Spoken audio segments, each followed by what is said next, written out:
Senang sekali dapat berjumpa kembali dengan Bapak, Ibu, dan saudara semuanya. Mari kita melanjutkan pemahaman Alkitab kita dengan penuh antusias karena inilah kehidupan kita, inilah makanan yang sejati. Mari kita berdoa. Terima kasih Bapak, kembali kami mendapatkan kesempatan yang indah kami menyelam, menikmati sebuah karya perbuatan tangan Tuhan dalam sejarah bangsa Israel dan apa yang terkandung di dalam pelajaran yang ada selama penyertaan Engkau, apa yang Engkau perbuat, dan ini menjadi wahyu yang khusus bagi kami. Itu yang menjadi kekuatan kami. Kami makin mengenal Engkau, pribadi Engkau Tuhan, dan karakter Engkau yang mulia, dan kami semakin terpesona, semakin kagum. Terima kasih. Kami siap kembali belajar. Kiranya Tuhan menolong, memimpin kami. Di dalam nama Tuhan Yesus kami berdoa. Amin. Bapak, Ibu, dan Saudara, ada satu lagu pujian yang akhir-akhir ini sangat sering saya ulang-ulang karena tepat sekali dengan ini menjadi penyataan saya juga. Ditulis oleh Bapak Pendeta Dr. Erastus Sabdono, judulnya adalah Jejakmu Tuhan. Sering ku tak mengerti jalan-jalanmu Tuhan, bagai di belantara yang kelam. Tanpa seribu tanya, namun tetap percaya. Jejakmu Tuhan, sungguh sempurna. Ajarku memahami semua yang kau ingini, agar hidupku puaskan hatimu. Bagimu, aku rela hidup menghamba. Serahkan diri genapi karyamu. Sungguh-sungguh sebagai hamba Tuhan, ini menjadi kerinduan, menjadi doa. Apa yang Tuhan inginkan,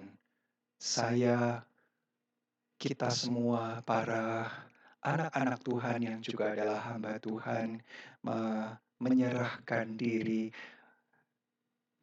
melalui masa-masa yang kita tidak pahami, ya musim-musim kehidupan yang berat dalam kehidupan kita. Namun tetaplah jejak Tuhan itu jelas melalui firman Tuhan, melalui sabda kita makin mengenal bahwa Tuhan tidak akan pernah meninggalkan kita sendiri. Ada pimpinan Tuhan. Tidak kita pahami, ya, jalan Tuhan jauh di atas jalan kita. Tak terselami, ya, betul. Tapi mari kita tetap menyelam bersama dengan Dia. Kita melanjutkan di dalam Bilangan pasal 10, Ulangan pasal 10. Alkitab di bagian awal ini memberikan judul riwayat tentang loh batu yang baru. Ya, pada waktu itu berfirmanlah Tuhan kepadaku, Musa, pahatlah 2 loh batu yang serupa dengan yang mula-mula. Naiklah kepadaku ke atas gunung dan buatlah sebuah tabut dari kayu. Maka aku akan menuliskan pada loh itu firman-firman yang ada pada loh yang mula-mula yang telah kau pecahkan itu. Lalu, letakkanlah kedua loh itu ke dalam tabut itu. Maka aku membuat sebuah tabut dari kayu penaga dan memahat 2 loh batu yang serupa dengan yang mula-mula. Kemudian aku mendaki gunung dengan kedua loh itu di tanganku. Dan pada loh itu ia menuliskan sama dengan tulisan yang mula-mula ke-10 firman yang telah diucapkan Tuhan kepadamu di atas gunung dari tengah-tengah api pada hari kamu berkumpul.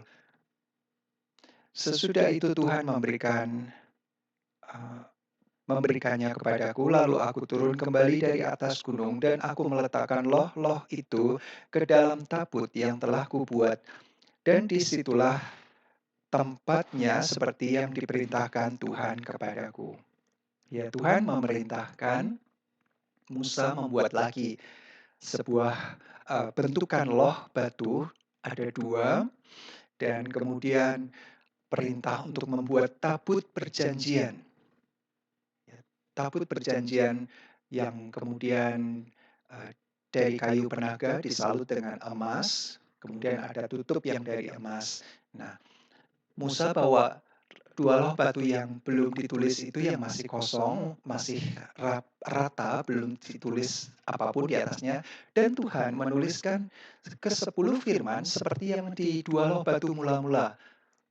Yang mula-mula itu sudah dipecahkan oleh Musa di depan bangsa Israel untuk menunjukkan bahwa mereka, bangsa Israel, telah merusakkan, menghancurkan perjanjian. Dan Musa harus membawa kembali kepada Tuhan untuk Tuhan tulis perjanjian yang dari Tuhan itu tetap berlaku walaupun satu pihak tidak menuruti kehendak yang memberikan perjanjian itu, ya pihak yang lain, mereka telah melakukan kesalahan, ya mereka memberontak pada perjanjian itu, tetapi dalam pertobatan mereka datang kembali kepada Tuhan dan Tuhan mengampuni dan Tuhan memberikan kembali. Perjanjiannya tetap 10 perintah itu sebagai hukum yang harus ditaati oleh pihak orang Israel kepada Tuhan. Tuhan, karena ini adalah perjanjian bilateral yang kondisional, bersyarat, maka kalau bangsa Israel patuh tunduk pada ketetapan dan peraturan yang Tuhan berikan dan melakukannya dengan setia, maka bagian Tuhan adalah memberikan berkat-Nya kepada bangsa yang dengan setia melakukan perjanjian yang sudah ditulis ya ada di dua loh batu itu.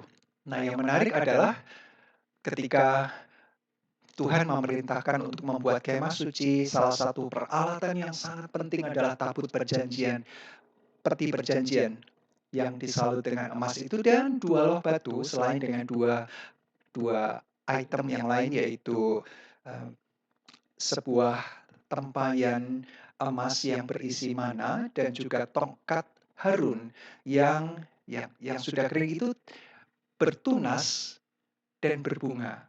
Nah, itu ditaruh itu bersama dengan dua loh batu. Dua loh itu melambangkan hukum Taurat yang Tuhan berikan secara langsung melalui Musa kepada orang Israel. Dimasukkan ke dalam peti, kemudian ditutup. Nah, tutupnya itu disebut tutup pendamaian, the mercy seat.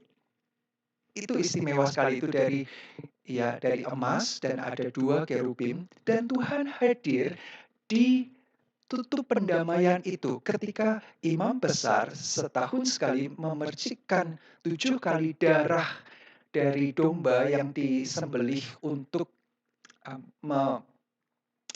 menghapus dosa, memohon pengampunan, maka Tuhan hadir ya di tempat yang maha kudus itu, Tuhan hadir di tutup pendamaian itu. Bagi kita saat ini melihatnya adalah bahwa hukum itu ada di dalam, di atasnya. Yang menutupi hukum adalah mercy, sebuah anugerah, rahmat, di mana darah yang dipercikkan itu akan membuat menjadi penebusan, ya, menggantikan darah dari orang yang bersalah yang harusnya dihukum mati dan ada hewan yang dikorbankan supaya orang yang mempersembahkan itu bangsa Israel yaitu mendapatkan pengampunan.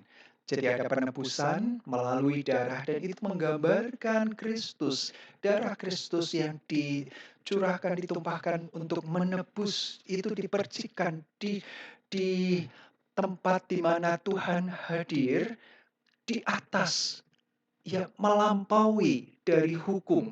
Jadi ada yang lebih utama, yaitu relasi.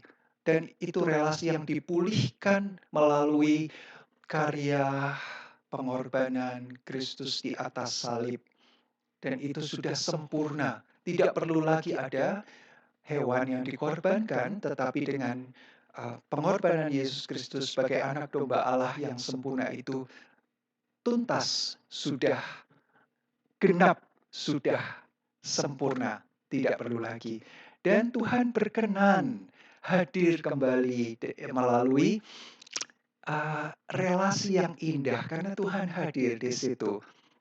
Tuhan menjumpai umatnya melalui tutup pendamaian itu di atas, melebihi Taurat. Jadi kasih itu ya digambarkan bahwa relasi yang sangat kasih, nanti kita di pasal berikutnya itu akan dibahas, tetapi kita sudah punya gambaran dari penjelasan di kitab Imamat beberapa waktu yang lalu. Kita sudah mendapatkan bahwa pengorbanan itu sempurna melalui darah Kristus, dan sebagai imam besar Yesus Kristus datang dan mendamaikan relasi antara Allah dan manusia, antara manusia dengan Allah.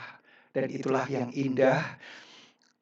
Musa harus membuat kembali, karena perjanjian itu diperbarui, ya, yang sudah hancur itu menunjukkan bahwa Israel memberontak dan diperbarui kembali. Tuhan tetap ingin Israel menjadi umatnya yang memegang perjanjian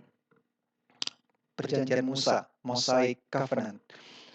Kemudian di ayat yang 6 itu Harun dikisahkan kembali. Ini riwayat ya, jadi ada poin-poin di dalam sejarah yang disampaikan kembali oleh Musa kepada generasi yang tidak mengalami hal ini. Mungkin sebagian besar tidak mengalami, hanya orang yang waktu itu sudah remaja yang bisa sempat lihat dan sempat mendengar sendiri apa yang terjadi di situ. Kemudian Harun meninggal digantikan oleh anaknya Eleazar menjadi imam besar.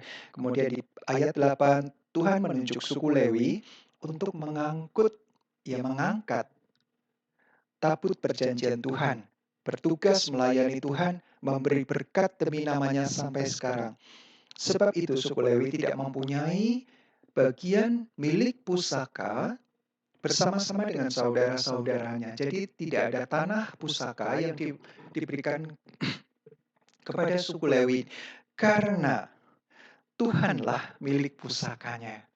Bukan tanah, bukan wilayah, tetapi Tuhan sendiri. Luar biasa, seperti yang difirmankan kepadanya oleh Tuhan Allahmu. Kemudian Musa berdiri di atas gunung seperti yang pertama kali 40 hari 40 malam lamanya, dan Tuhan mendengarkan. Tuhan tidak memusnahkan engkau. Kemudian perintah Tuhan adalah bersiap pergi berjalan. Ya, mereka akan supaya mereka memasuki dan menduduki negeri yang kujanjikan. Jadi mereka sudah setahun di Gunung Sinai, pegunungan Horeb itu, dan mereka diperintahkan Tuhan untuk berjalan kembali. Ya, perjalanan yang pertama menuju ke tanah perjanjian. Jadi angkatan yang awal ya, yang keluar dari Mesir. Kemudian mulai ayat 12 itu peringatan. Karena perjanjian itu adalah perjanjian yang bersyarat, maka perlu selalu diingatkan. Wow, berkali-kali kita menjumpai perkataan Tuhan yang seperti ini ya. Maka sekarang, hai orang Israel, apakah yang dimintakan daripadamu oleh Tuhan Allahmu selain dari takut akan Tuhan Allahmu, memiliki kegentaran, karena Tuhan itu api yang menghanguskan, yang cemburu, Allah yang cemburu, yang tidak mau diduakan. Sungguh-sungguh bangsa Israel milik eksklusif dari Allah dan Allah sungguh-sungguh mengasihi satu bangsa yang dipilihnya itu. Hidup menurut segala jalan yang ditunjukkannya, mengasihi Dia. Nah, ini nanti akan dijabarkan kembali. Beribadah kepada Tuhan Allahmu dengan segenap hatimu dan dengan segenap jiwamu. Berpegang pada perintah dan ketetapan Tuhan yang kusampaikan kepadamu pada hari ini supaya baik keadaanmu. Jadi ada persyaratan, Tuhan akan memberikan berkat-Nya, sementara bangsa Israel perlu dengan gentar, dengan takut, dengan hormat, dengan tunduk takluk mengasihi Tuhan, melakukan apa yang menjadi kehendak Tuhan. Sesungguhnya Tuhan Allahmu lah yang empunya langit, ya, yang memiliki dan yang menguasai, bahkan langit yang mengatasi segala langit, dan bumi dengan segala isinya. Tetapi hanya oleh nenek moyangmu lah hati Tuhan terpikat sehingga Ia mengasihi mereka. Dan keturunan merekalah, yakni kamu, yang dipilihnya dari segala bangsa seperti sekarang ini. Ada banyak bangsa dan hati Tuhan terpikat, bukan karena kebaikan. Sekali lagi, bagus sekali apa yang sudah sempat disampaikan di dalam firman Tuhan sebelumnya, bahwa Tuhan mengasihi, Tuhan sebagai subjek yang melakukan karya mengasihi itu bukan karena tertarik dengan apa yang istimewa dari objeknya, bukan, tetapi dari kehendak yang murni, yang tulus untuk mengasihi. Nah, ini bedanya. Sehingga ya objek yang dikasihi itu tidak ada satu alasan pun untuk membanggakan diri. Untuk menyatakan, oh kami cukup baik sehingga Tuhan berkenan kepada kami. Tidak ada itu menjadi alasan. Sama sekali tidak ada. Sepenuhnya Tuhan memutuskan sama seperti kita. Kalau kemudian orang bilang, berarti Tuhan tidak adil. Oh, mari kita lihat diri kita sendiri. Bukankah kalau kita punya banyak orang di sekitar kita, kita akan memilih orang-orang tertentu untuk kita dekat gitu ya. Tidak semuanya kita akan dekat. Tidak. Tidak akan sama rata semuanya. Karena kita memiliki mungkin kesamaan hobi atau satu permainan olahraga yang sama, permainan yang sama, kesukaan yang sama. Dan itu yang kemudian menyatukan, yang membuat akhirnya sedemikian dekat ya menjadi soulmate. Bukankah itu keputusan kita? Kalau kita boleh memutuskan itu, kenapa Tuhan tidak?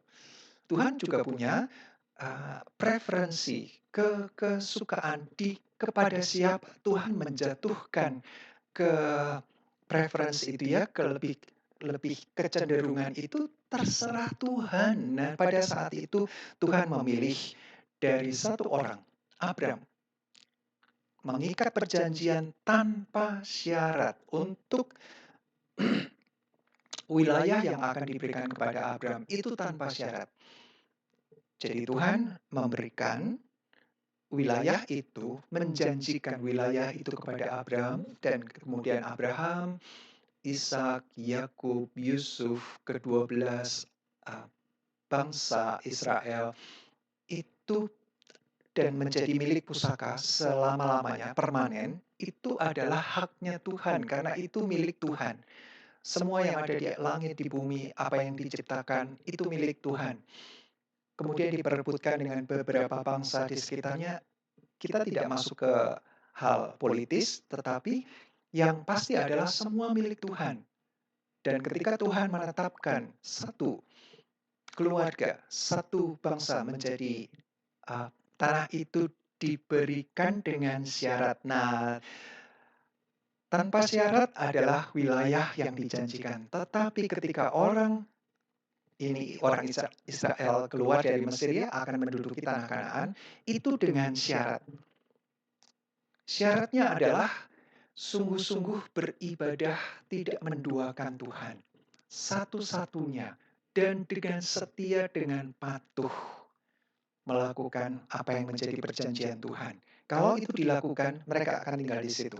Tetapi kalau mereka tidak melakukan, mereka akan dibuang keluar. Persis seperti orang-orang asli yang dibuang keluar atau yang dimusnahkan.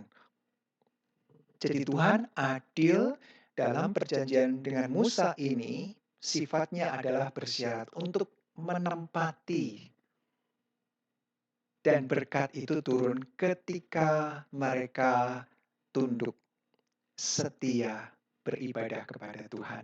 Dan itu diulang-ulang terus. Ya, Tuhan yang memiliki langit, yang dengan bumi segala isinya, hanya kepada engkau, nenek moyangmu, hati Tuhan terpikat. Ya, engkau sampai dengan sekarang ini. Sebab itu, ayat 16 penting. Sebab itu sunatlah hatimu dan janganlah lagi kamu tegar tengkuk. Sunat hati itu artinya ada bagian yang harus dibuang karena itu tidak berkenan di hadapan Tuhan. Apa yang menjadi kesukaan, namun itu adalah kebencian dari Tuhan, maka itu sungguh-sungguh harus ditanggalkan. Jadi ada simbol dari tindakan sunat itu yang ini ditujukan kepada hati, yang hatinya ketika tidak sepenuh kepada Tuhan, maka itu yang dibuang. Harus hati ini sepenuhnya kepada Tuhan. Ya. Apa yang menjadi keinginan kita yang tidak berkenan di hadapan Tuhan, itu harus ditanggalkan. Itu maksud dari sunat hati, sehingga kamu tidak lagi tegar tengkuk, maunya sendiri, keras kepala, keras hati. Iya, egonya yang ditonjolkan. Tuhan diabaikan karena tegar tengkuk itu ya, bahkan berani memberontak kepada Tuhan. Sebab Tuhan Allahmu lah Allah segala Allah. Nah, ini diingatkan. Siapa Tuhan? Siapa kita? Siapa orang Israel? Sebab Tuhan Allahmu lah Allah segala Allah. Tuhan, segala Tuhan, Allah yang besar, kuat, dan dahsyat, yang tidak memandang bulu ataupun menerima suap.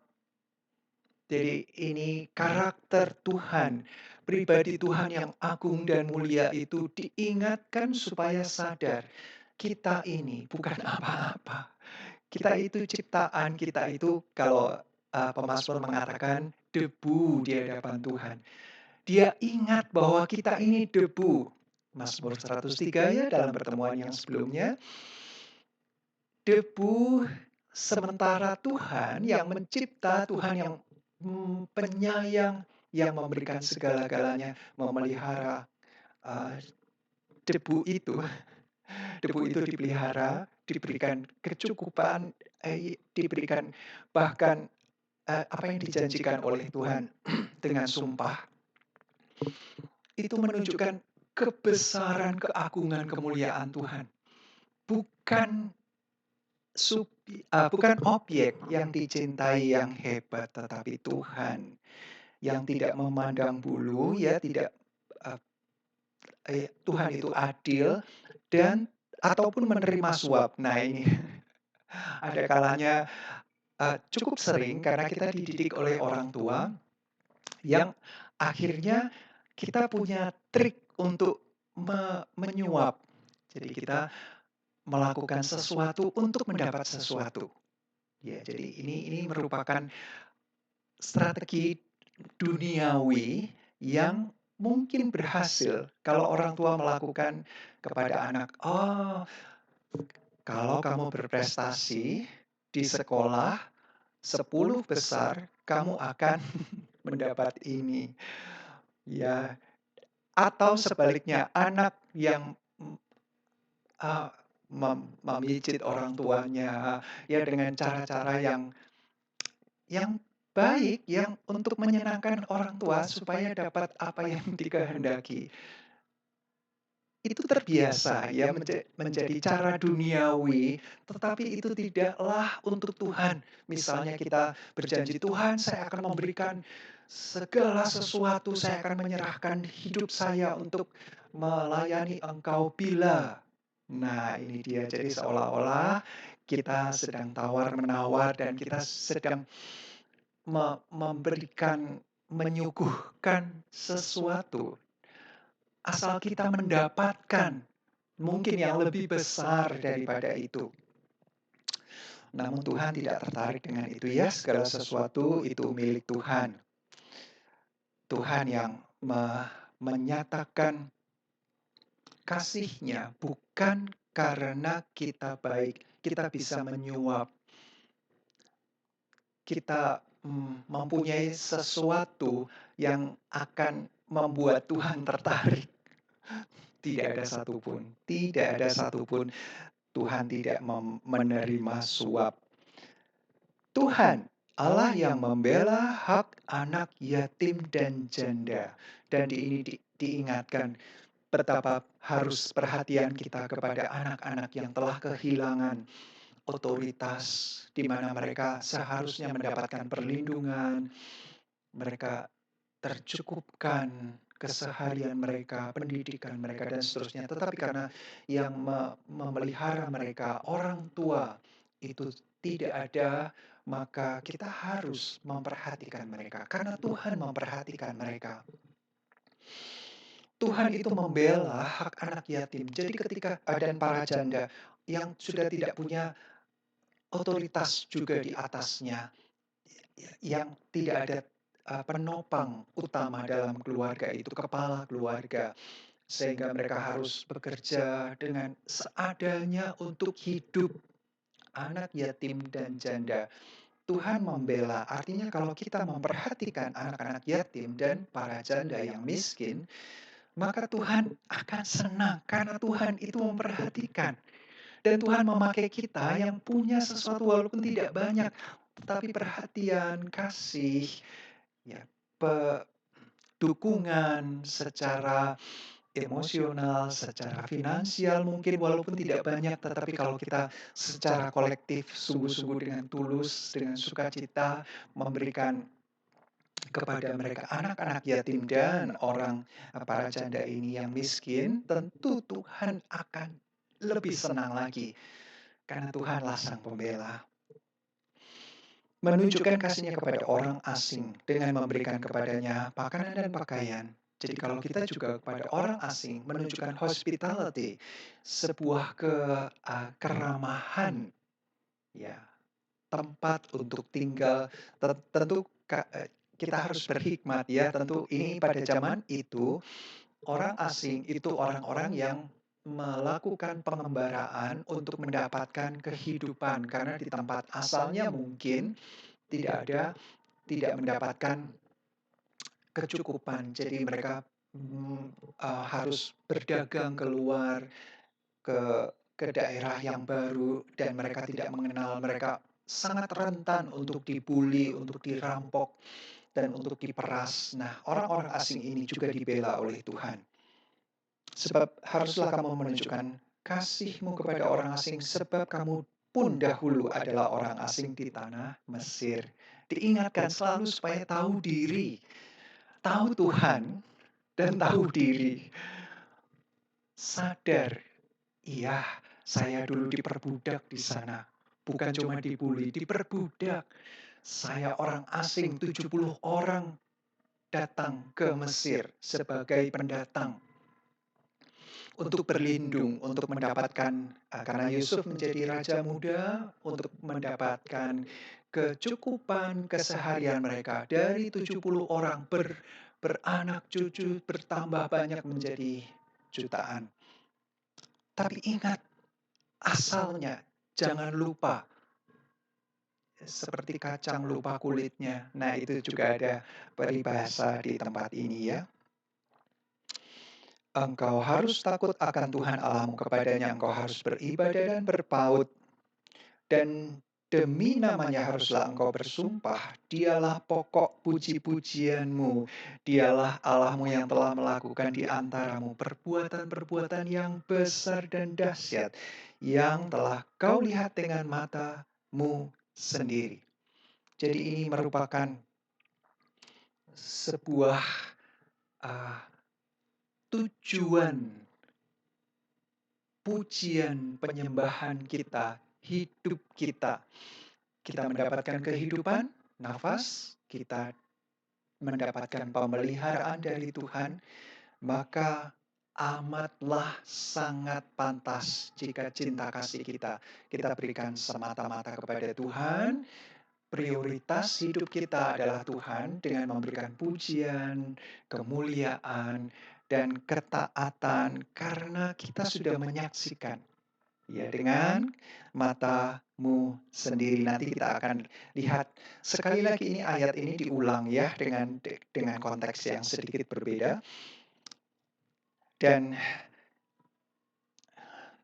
di akhir dari pasal 10 ini, Tuhan Allahmu telah membuat engkau banyak seperti bintang-bintang di langit, yang bercahaya di malam hari, yang menyinari bumi, memberikan keindahan, cahaya, dan itu yang bisa dinikmati oleh setiap orang pada malam hari di bumi ini. Ya, Tuhan menjadikan anak-anaknya, umat pilihannya, berkat. Dan di pasal 11, judul yang diberikan adalah kebesaran Tuhan. Dan ini bicara tentang kasih sebagai dasar dari relasi Tuhan dengan umatnya. Ini penting karena ketika kita berpikir tentang hukum, peraturan, ketetapan, seperti tadi ya 2 loh batu itu masuk ke dalam tabut atau peti perjanjian, kemudian di atasnya ada mercy, ada anugerah rahmat.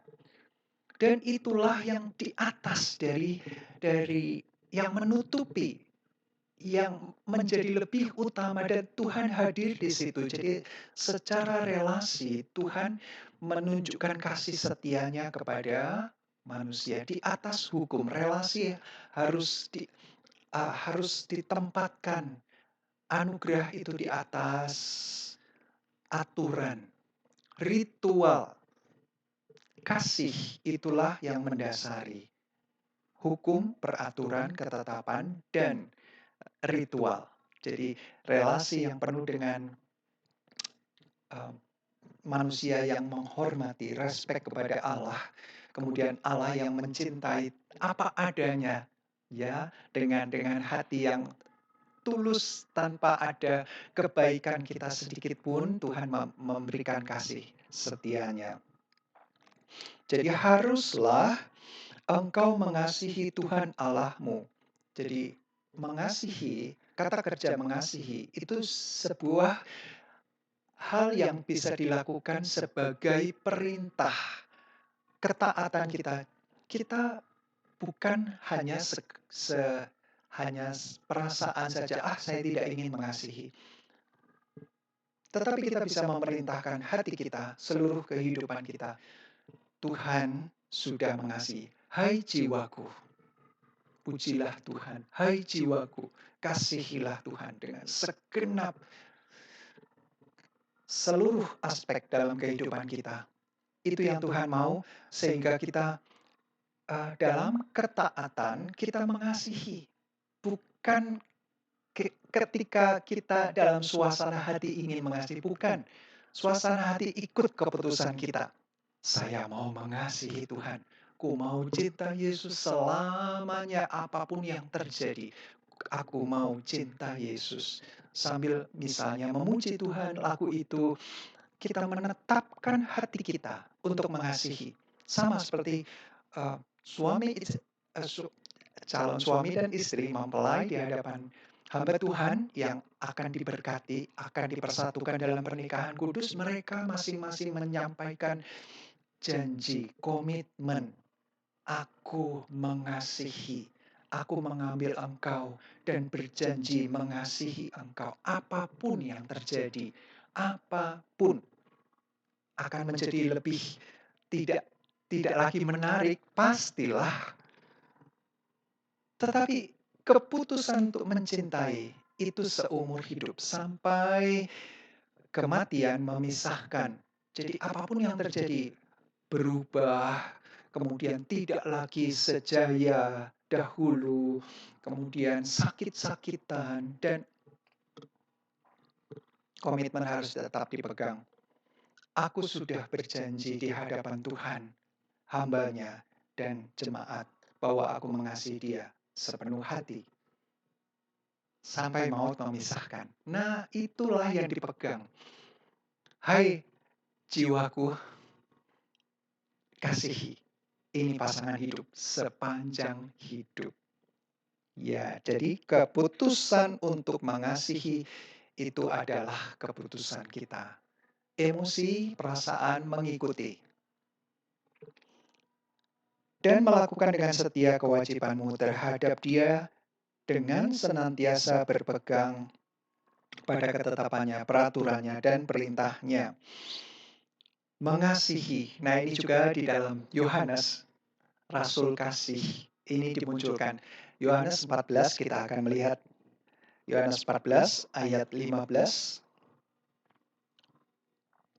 Demikian firman Tuhan, jikalau kamu mengasihi aku, ini Tuhan Yesus yang mengatakan,